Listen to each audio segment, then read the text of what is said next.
बहुत बहुत धन्यवाद जी राजेंद्र जी। यहाँ जिसने भी अपने विचार रखे हैं, कोई मेरा साथी और कोई अपनी व्यथा अपना सुझाव यहाँ देना चाहता है तो वो भी अभी अपना विचार रख सकता है। इससे पहले हमारे बीच पहुँचे राष्ट्रीय अध्यक्ष श्री कुमार जी अपने विचार अपना सुझाव देंगे। अगर किसी व्यक्ति की कोई सुझाव है, कोई बात है रखना चाहता है तो वो यहाँ रख सकता है। मेरे ख्याल से सभी ने अपने विचार दे दिए हैं। अब मेरा अनुरोध है हमारे राष्ट्रीय अध्यक्ष श्री कुमार जी जिला, जो पिछले लंबे समय से यही कह लिए कि 7 तारीख से लेकर आज तक लगातार इस हत्याकांड की गुत्थी को सुलझाने में उनका बहुत अहम योगदान रहा है और पूरे गांव राम का भी इस गुत्थी को सुलझाने में जो योगदान रहा है, उस सब के लिए मैं एक बार फिर प्रत्येक समाज व्यक्ति का, मेरी माता बहनों का, गांव के बच्चे का और आसपास से आए हुए हर एक व्यक्ति का बार-बार धन्यवादी हूँ, जिन्होंने इतने बड़े हत्याकांड में हमारा साथ दिया है। हम पूरी जिंदगी हर एक व्यक्ति का, पूरे समाज का आनंद रहेंगे। इसी के साथ मेरा अनुरोध है श्री कुमार जी जिला है और अपना उद्बोधन और अपना सुझाव और किस तरह से जो आगामी रणनीति है वो बनानी है हमें बताएं। श्री कुमार जी जिला आवाज दो, आवाज दो। श्री कुमार जिला जी। सर्वप्रथम तो भगवान वाल्मीकि मंदिर के प्रांगण में वाल्मीकि समाज के एक छोटे से बच्चे मोहित की निर्मम हत्या को लेकर दुख में शामिल हुए आप सभी महानुभावों का मैं बहुत बहुत धन्यवाद व्यक्त करता हूं, क्योंकि लगातार दुख की इस घड़ी में आप समाज के साथ तालमेल बनाए हुए हैं। पीड़ित परिवार के लगातार संपर्क में आप लोग रहे हैं और मैं आभार प्रकट करता हूं गांव फतेहपुर के जो 36 बिरादरी के लोगों ने यहां आकर के एक समरसता का जो परिचय दिया है, जो 36 बिरादरी के भाईचारे का प्रमाण दिया है, मैं उसके लिए भी आप सभी को पुरजोर तरीके से नमन करता हूं। आज दुख की इस घड़ी में एकत्रित हुए समस्त बुजुर्गगण, मेरी मातृशक्ति माताएं बहनें और नौजवान साथियों का मैं एक बार फिर यहाँ भगवान वाल्मीकि मंदिर में पहुँचने पर आभार प्रकट करता हूँ। बुजुर्गों साथियों, जैसा कि आज हम यहाँ पर एक महापंचायत के रूप में यहाँ पर एकत्रित हुए हैं, इकट्ठे हुए हैं, और उसका पर्पज एक ही है कि हम जो हत्यारे, जिन समाज के दुश्मनों ने इस घटना को अंजाम दिया, एक छोटे से बच्चे की निर्मम हत्या की, एक बेकसूर को जान से मारने का जघन्य अपराध करने का काम किया, मैं कड़े शब्दों में इसकी निंदा करता हूं और मेरी और आप सभी की ओर से मैं पीड़ित परिवार के साथ अपनी संवेदनाएं व्यक्त करता हूं। बुजुर्गों साथियों, माताओं बहनों, इससे बड़ा मेरी नजरों में कोई अपराध नहीं हो सकता। और काफी साथियों ने यहां पर सुजेशन दिए, अपने अपने सुझाव दिए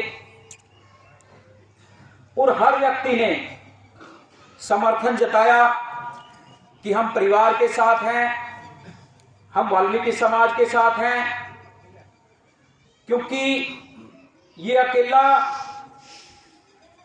मोहनलाल की लड़ाई नहीं है, ये अकेला मोहनलाल का बच्चा नहीं है, ये सिर्फ और सिर्फ वाल्मीकि समाज का ही बच्चा नहीं है, ये 36 बिरादरी का बच्चा है। ये उन सभी लोगों का, ये भारतवर्ष के उन सभी लोगों का बच्चा है जो अत्याचार के खिलाफ लड़ते रहते हैं, ये उन सभी माताओं का बच्चा है जो इस दुख की घड़ी में पीड़ित परिवार के साथ में कंधे से कंधा मिलाकर के पुरुषों की गिनती से भी कहीं ज्यादा मात्रा में अपनी हाजिरी लगवाने का काम कर रही हैं।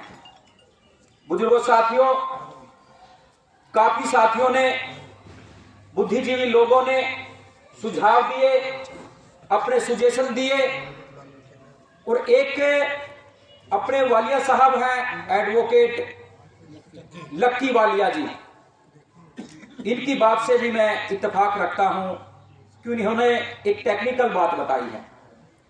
जैसे कई बार मैं क्लियर कर देना चाहता हूं अपनी बातों में, कल को कोई भी साथी या कोई भी माता बहन इस बात को ना कहे, या मान लीजिए किसी एक व्यक्ति विशेष या समुदाय विशेष को इस बात का जिम्मेदार ना समझा जाए।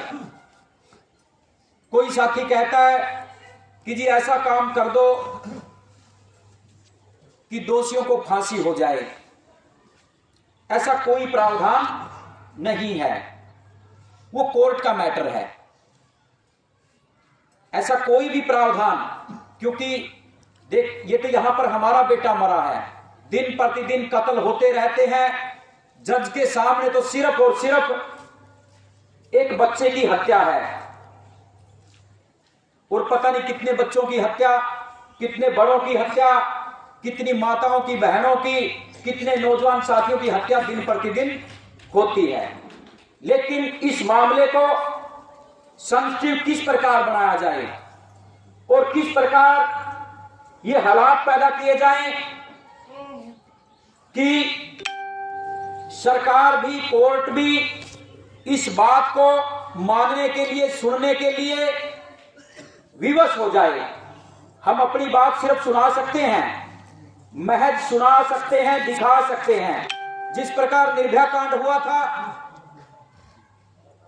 ये मनीषा कांड हुआ था, उसमें सड़कों पर उतर करके लोगों ने उन दरिंदों के लिए फांसी की सजा की मांग की थी। उससे सरकार की नॉलेज में, कोर्ट की नॉलेज में, महामहिम राष्ट्रपति की नॉलेज में ये आ जाता है कि भाई ये एक जघन्य अपराध है, ये आम हत्या नहीं है। आप सब जानते हैं आम हत्या नहीं है, ये एक जघन्य अपराध है। आम हत्या में और जघन्य अपराध में बहुत फर्क होता है, काफी अंतर होता है। तो इसके लिए क्या किया जाए? देखिए, मेरा कोई भी शब्द निर्णय नहीं है, मेरा कोई भी शब्द फैसला नहीं है। फैसला आप लोगों का है, फैसला गांव फतेहपुर की 36 बिरादरी का है, गांव फतेहपुर की पंचायत का है। ऐसे मामलों में अक्सर क्या होता है, मैं कामरेड हूं और वाल्मीकि समाज के लोगों ने अखिल वाल्मीकि महापंचायत के राष्ट्रीय अध्यक्ष की जिम्मेदारी मुझे दी है। हम लोग पूरे देश और प्रदेश में घूम करके वंचितों को न्याय दिलवाने का काम करते हैं, उनकी लड़ाइयां लड़ने का काम करते हैं। कई साथियों को न्याय भी मिल जाता है और कई साथियों को नहीं भी मिल पाता, और जिन साथियों को नहीं न्याय मिल पाता उसके लिए कहीं ना कहीं वो साथी जिम्मेदार होते हैं, क्योंकि वो कंप्रोमाइज बहुत जल्दी कर लेते हैं। जैसे उस दिन की बात कहें, हर व्यक्ति के मुंह पे एक ही बात थी कि जल्दी से जल्दी बच्चे का अंतिम संस्कार किया जाए। लेकिन हम लोगों का यह अनुभव बन चुका है, आप लोगों के साथ रह करके, आप लोगों की रहनुमाई में रह करके हमारे जैसे लोगों का यह अनुभव बन चुका है कि आगे पुलिस क्या करने वाली है। आज जो हम इस लड़ाई को यहां पर लड़ रहे हैं, आगे इसका क्या परिणाम होने वाला है, पुलिस आगे इसमें क्या कार्रवाई करने वाली है, किन किन लोगों को पुलिस प्रेशराइज करके आप लोगों के ऊपर प्रेशर बनाने वाली है। हम लोगों को आप लोगों के सानिध्य में रह करके इन सारी की सारी बातों का पता चल जाता है। तो बुजुर्गों साथियों, मेरा एक सुझाव है, अगर गांव फतेहपुर और आसपास के जो 36 बिरादरी के लोग यहां पर एकत्रित हुए हैं, जो इकट्ठे हुए हैं, कि हम सारे के सारे साथी तारीख हम कोई भी रखें, संडे के बाद का सोमवार का दिन रख लो, क्योंकि हमने एक सप्ताह तो कम से कम तैयारी में भी लगेगा। मान लीजिए हमने मान लेते हैं, ये फैसला नहीं है, मान लेते हैं हमने सोमवार का समय रखा, कैथल के जवाहर पार्क का, कि पूरे के पूरे जितने हमारे वंचित साथी हैं, वंचित का मतलब जो लोग असहाय हैं, जो लोग इस लड़ाई में शामिल हैं, अब जो 36 बिरादरी के लोग यहां पर बैठे हैं वो सारे के सारे वंचित हैं, क्योंकि हमारा बेटा हमारे से छीना गया है। होना सारे के सारे वंचित है, इसमें कोई जाति नहीं, कोई धर्म नहीं, कोई संप्रदाय नहीं, हम सब वंचित हैं। तो हम सारे के सारे इकट्ठे होकर यहां से कैथल के पार्क में चलें, जवाहर पार्क में, और वहां से हम ये डिमांड करते हुए कि मोहित के हत्यारों को फांसी दो। मेरे साथ बोलना आप सभी ने, मैं बोलूंगा मोहित के हत्यारों को फांसी दो, आपने कहना फांसी दो, फांसी दो। मोहित के हत्यारों को फांसी दो, फांसी दो, फांसी दो। मोहित के हत्यारों को फांसी दो, फांसी दो, फांसी दो। हमारी एक ही डिमांड होगी, एक ही एजेंडा होगा, और महामहिम राष्ट्रपति महोदय के नाम कैथल के माननीय उपायुक्त महोदय डीसी साहब को, या डीसी साहब के मार्फत हमने महामहिम के नाम एक ज्ञापन देना होगा, और उस ज्ञापन के अंदर यह मांग होगी कि जो हमारा बेटा मोहित की निर्मम हत्या हुई है, इसके लिए पूरा का पूरा हरियाणा प्रांत, पूरे भारत देश के लोग, पूरे गांव फतेहपुर के 36 बिरादरी के लोगों में आक्रोश है कि आगे किसी के साथ ऐसा ना हो। बुजुर्गों, साथियों, माताओं, बहनों, हक और अधिकार पाने के लिए सड़कों पर उतरना पड़ता है। जब जब भी इतने बड़े बड़े जुल्म हुए हैं, उन जुल्मों से लड़ने के लिए व्यक्तियों को, लोगों को, पीड़ितों को, शोषितों को, वंचितों को सड़कों पर जाना पड़ता है, क्योंकि घर पर आकर कोई हमारी नहीं सुनेगा।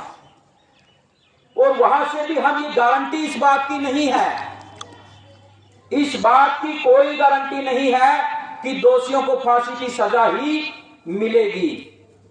और कई बार हमारा केस इतना कमजोर हो जाता है, वकील साहब का कहना, अच्छे वकीलों की भी उसमें जरूरत पड़ती है, इतना कमजोर केस हो जाता है कि उसमें एक ही मुलजिम रख लेते हैं। जैसे दो है, मुख्यतः आरोपी दो हैं, लेकिन कई बार भाई इसमें तो इसका तो रोल इतना ही था, इस करके भाई उसको 1-2 साल की और दूसरे को 15-20 साल की सजा।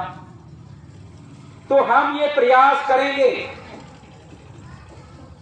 कि उनको, हमने मांग तो करनी है फांसी की सजा की, लेकिन सख्त से सख्त उनको सजा मिले, ऐसा हम सब चाहते हैं। चाहते हैं कि नहीं चाहते हैं? सारे के सारे चाहते हो ना सारे, कि उनको सख्त से सख्त सजा मिले। ये तो होगी एक बात। हम सिर्फ डिमांड कर सकते हैं, हम सिर्फ ज्ञापन दे सकते हैं महामहिम राष्ट्रपति महोदय के नाम। उसके बाद मैनेजमेंट किस प्रकार की जाए, इस कार्यक्रम को सफल किस प्रकार बनाया जाए, कि फिर वहां आकर भाई समय तो यहां सोमवार का अगले का रख दिया, और जाकर देखा जाए चाहे मोहित है अकेला या 5-10 इसके परिवार के लोग हैं। क्या इस प्रकार हम आवाज उठा सकेंगे? उठा सकेंगे आवाज? नहीं उठा सकते ना। अगर आप लोगों ने सच्चे मन से मोहित के हत्यारों को, आप लोग सच्चे मन से चाहते हैं कि उनको सख्त से सख्त सजा मिले, फांसी की डिमांड चाहते हैं, तो मैनेजमेंट से काम करना पड़ेगा। कुछ टेक्निकल बातें भी है और कुछ संघर्ष की बातें भी हैं। संघर्ष की बातें होती है जो सामने दिखाई देता है, जो सब लोग मिलकर एकत्रित होकर जो कार्य करते हैं, वो संघर्ष होता है। वो टेक्निकल होता है, जैसे वकील साहब ने बताया कि वहां हम अच्छे वकील को करेंगे। और मैं वकील साहब का देखो इस काम में धन्यवाद नहीं होता, इनका पुरजोर तरीके से धन्यवाद करना चाहूंगा कि इन्होंने दुख की इस घड़ी में ये पीड़ित परिवार की एक तो इन्होंने पीड़ा को समझा है और दूसरा इनको गरीबी को भी समझा है। इन्होंने एक वकील कहा, भाई एक वकील, चाहे आप लोग, ये जरूरी नहीं है कि जिस वकील को ये देंगे वही आप लोगों ने करना है। जो वकील आपको सबसे मजबूत लगे, आप लोग बताएंगे भाई ये वकील चाहिए, भाई साहब हमने तो सरपंच साहब है, आप ये करके हमें दो, ठीक है ना, सहमत हो ना इस बात पे? हाँ जी सरपंच साहब, एग्री हो ना आप? बिल्कुल। और दूसरी बात, सारे के सारे जितने यहाँ पर 36 बिरादरी के लोग, बात कहूंगा भाई साहब आपको, जिस आदमी पे अपना मन टिकता है ना, हमने वकील वो करना है। हाँ जी। कल कोई दूसरा वकील हम करते हैं और उस पर हमारा मन न टिकर, वो क्या पता किसके साथ क्या मेलजोल करते हैं, वो बात करते हैं। जो वकील हम कहेंगे अच्छा वकील करेंगे, आपने निराशा नहीं होगी। आपके समाज में से ज्यादातर उसी को वकील करते हैं, मान ली ब्रिज पर और बिजामा क्लास। चलो एक मिनट, बढ़िया बात पूरी होने दो। तो जिस प्रकार दूसरी बात है, जैसे यहां से हम लोग चलेंगे और यहां से सिर्फ जो यहां के आस पड़ोस के या गांव के लोग वही काफी नहीं है, जितनी तादाद हम सबकी सड़क के ऊपर होगी। और हमने कोई रोड जाम या कोई ऐसा एजेंडा हम लोगों का नहीं है। प्रदर्शन का मतलब होता है कि हम शांतिपूर्ण तरीके से संवैधानिक ढंग से सड़क के एक किनारे सीधे के सीधे चलकर, सिर्फ हमारे हाथों में तख्ती होगी कि मोहित के हत्यारों को फांसी दो, फांसी दो, फांसी दो।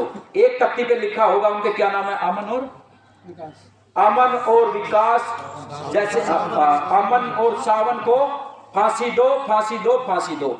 बस यही नारे लगाते हुए हमने वहां से इकट्ठे होकर के सेक्रेटरीट के लिए चलना है और फिर वहां जाकर अपनी बात रखने के बाद मीडिया में, सोशल मीडिया में अपनी बात रखने के बाद डीसी साहब को बुलाएंगे और उनको अपना ज्ञापन देंगे। एक तो बात होगी ये। इसका मैनेजमेंट किस प्रकार किया जाए?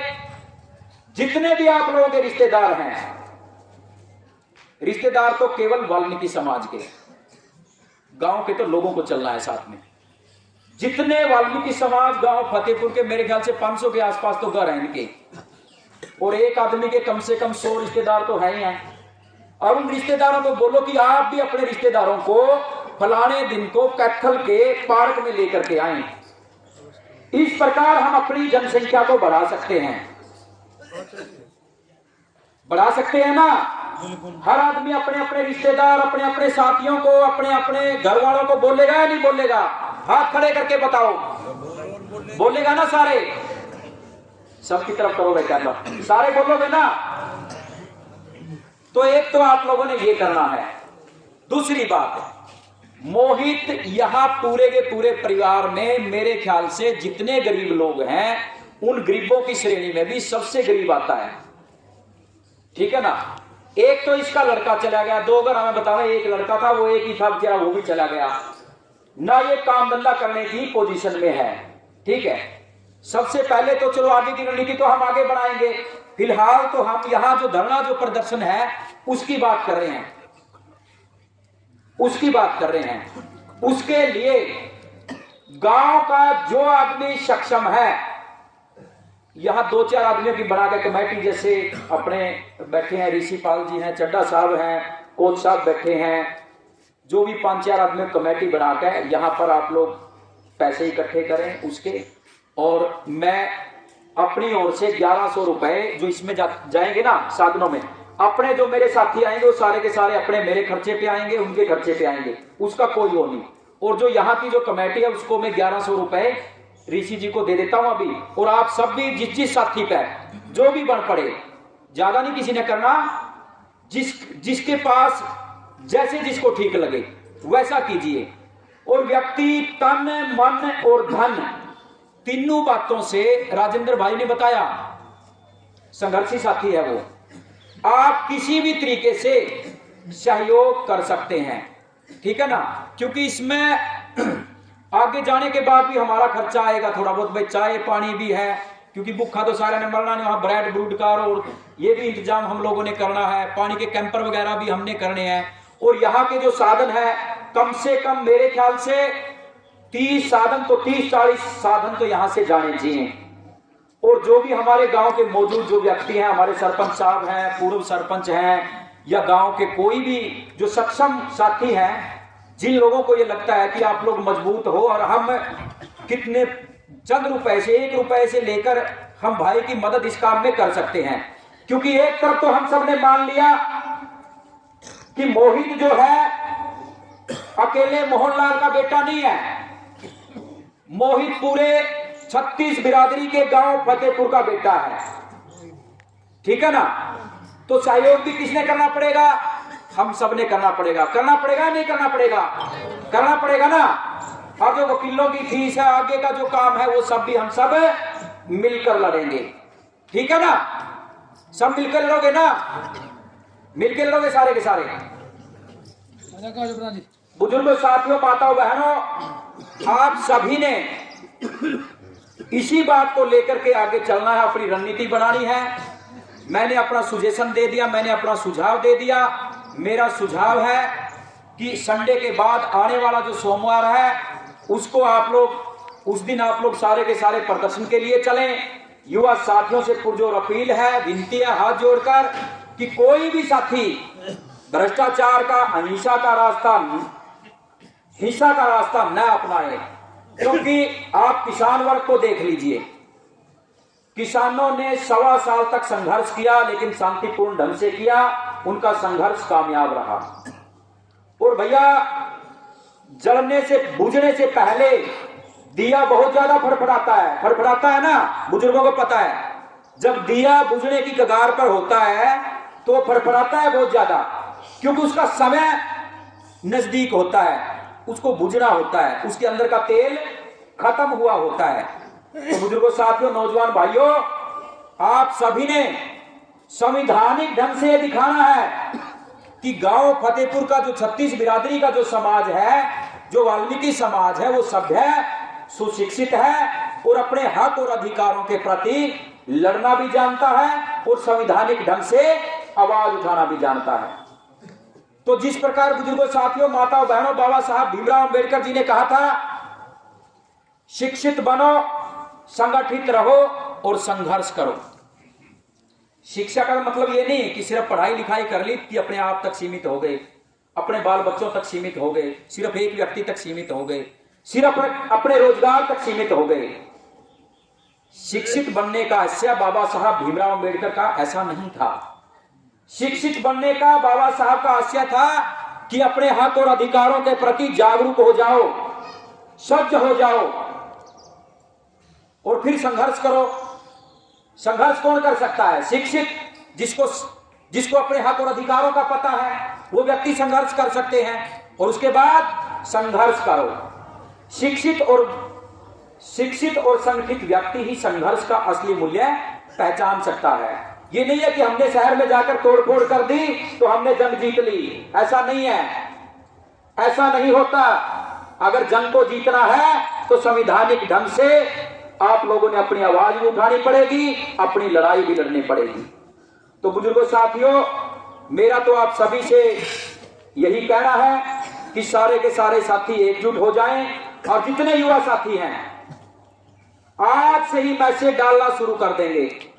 कर देंगे कि नहीं कर देंगे? कर दोगे ना युवा साथियों? सारे कर दोगे कि मैं आने वाली फलानी तारीख को या सोमवार को कैथल के जवाहर पार्क में आप लोग 10 बजे इकट्ठा हो जाओ और 12 बजे वहां से चलेंगे, पैदल यात्रा हम करेंगे सेक्रेट तक की, और वहां अपनी सोशल मीडिया के जरिए, नेशनल चैनलों के जरिए हम माननीय महामहिम राष्ट्रपति महोदय के नाम ज्ञापन सौंपने का काम करेंगे, मार्फत उपायुक्त महोदय के मार्फत, डीसी साहब के मार्फत। ठीक है ना साथियों? और एक बात मैं और कहना चाहता हूं भाई, हमने एक छोटी सी अलग से डिमांड भाई के रोजगार के लिए भी करनी है। ठीक है ना? वो हम डीसी साहब को जिस समय वो करेंगे लेटर पैड पे लिख के दे देंगे कि भाई मोहनलाल के परिवार के लिए, इनकी सुरक्षा के लिए इनका शस्त्र लाइसेंस, ठीक है, क्योंकि भाई के पता दुश्मन जो आदमी वहां आकर के बच्चे को मार सकता है, कल नहीं पर भी हमला कर सकता है भाई, ठीक है। शस्त्र लाइसेंस की भी डिमांड करनी है और इनके लिए एक रोजगार की भी डिमांड करनी है। सारे भाई सहमत होना, माता बहनों सहमत होना, सारे बोल के बताओ एक बार, सारो कैमरा घुमाओ भाई, सहमत होना सारे। आने वाले सोमवार को दिन 10 बजे ना, समय 10 बजे कैथल के जवाहर पार्क में सारे के सारे साथी अपने साथियों सहित पहुंचोगे या नहीं पहुंचोगे? बताओ सारे पहुंचोगे ना? तो ये मेरा फैसला नहीं है, अभी मैं कह रहा हूं, ये मेरा सुजेशन है, सुझाव है, मेरा मत है, और मत कोई भी व्यक्ति अपना रख सकता है। अगर सभी साथियों को मत सही लगे तो इस पर फूल चढ़ाने का काम करें, और अगर इसमें कोई भी फेरबदल करनी है उसके लिए भी मैं सिर झुकाकर आप सभी को नमस्कार करके आप लोगों के फैसले को मैं मानने का काम करूंगा। मैं एक बार फिर भगवान वाल्मीकि जी का, क्योंकि भगवान वाल्मीकि जी के मंदिर में हम सब यहाँ एकत्रित हुए हैं, तो भगवान वाल्मीकि जी के का जयकारा आप सब साथी लगाने का काम करेंगे। बोलिए वाल्मीकि भगवान की, सृष्टिकर्ता वाल्मीकि भगवान की। आप सभी साथियों ने, माताओं बहनों ने, बुजुर्गों ने, नौजवान साथियों ने, प्यारे प्यारे बच्चों ने मेरी बात को सुना, इसके लिए आप सभी का बहुत बहुत आभार, नमस्कार, धन्यवाद। जय वाल्मीकि, जय भीम।